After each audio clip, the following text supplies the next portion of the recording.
और राहुल गांधी की यात्रा कैसी होती है, ये क्या छिपा हुआ है? अभी की बात है भाई। इस समय ये चोरी छिपे 3 मई को मस्कट शहर पहुंच गए। 4 मई को नतीजा था, अब जानते हैं। पहुंचे थे ना, किसी को जानकारी नहीं थी। इनको जो सुरक्षा देने वाली कंपनी है सीआरपीएफ एजेंसी, उनको भी नहीं पता ही नहीं था कि ये राहुल गांधी कहां चले गए। वो तो गनीमत हो किसी ने फोटो सार्वजनिक कर दिया कि ये तो मस्कट में है, किसी अजनबी के साथ मुलाकात कर रहे हैं। अब सोचिए, देश में नेता प्रतिपक्ष ये अचानक से गायब हो जाते हैं, विदेश चले जाते हैं। और एक बात ध्यान रखिएगा, ये पूरा एक सीक्वेंस है। ये जो ओमान गए, मस्कट गए, उससे पहले कहां गए? निकोबार गए। निकोबार में एक बहुत बड़ा प्रोजेक्ट बन रहा, बहुत बड़ा। वहां जाकर सरकार को खूब सुनाया, पूरा जितना विरोध कर सकते। नाम किसका लिया? अडानी का नाम लिया, अडानी के नाम पर विरोध किया।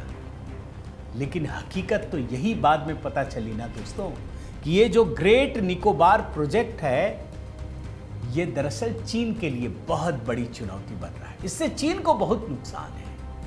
और तब समझ में आता है कि जिससे भारत को फायदा हो, चीन का नुकसान हो। राहुल गांधी अगर किसी के बारे में कह दें तो अब ये मान लिया जाता है कि वो भारत के लिए बड़ा फायदेमंद है, चीन के लिए नुकसानदेह। ये पता चला और ये खुलासा हुआ दोस्तों कि जब ये निकोबार के बाद ओमान गए, मस्कट गए, चोरी छिपे गए, तो इस 1-2 दिन की यात्रा में राहुल गांधी ने 50 लाख रुपया खर्च किया। 50 लाख रुपया। सुना देता हूं बयान संबित पात्रा का, सुन लीजिए। 3 मई 2026 कहाँ गए? Muscat, Oman. कैसे जानी सरकार? Public domain, visual on X, private visit indicated, no itinerary surface, no host disclose. अब ये होस्ट के ऊपर निर्भर करता है कि वो डिस्क्लोज करे। कुछ डिस्क्लोज नहीं किया गया। खर्चा कितना हुआ?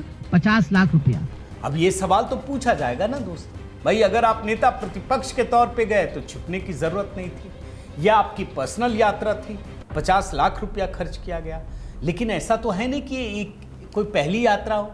भाई सिर्फ 1 साल की बात बताता हूं दोस्तों, 1 साल की। ये इनकी 7वीं चोरी छिपे यात्रा है। 7वीं, 1 साल के भीतर बता रहा हूं। 6 बार पहले भी चोरी छिपे चले गए।